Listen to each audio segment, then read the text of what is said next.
What is the law of conservation of momentum? In a closed and isolated system, the total momentum of the objects before a collision is equal to the total momentum of the objects after the collision. In simple terms, meaning that something stays the same. When objects hit, the momentum is not lost, but instead changed. In equation form, we see that P, momentum, before objects interact with one another, is equal to the momentum after all the objects interact with one another.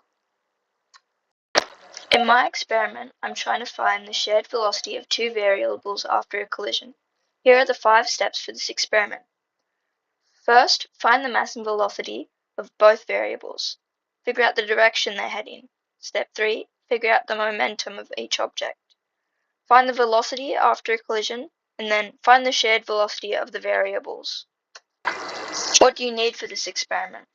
I just use things around my house, so I used 2 pullback friction cars, a brag mat, scales, a calculator, and a stopwatch.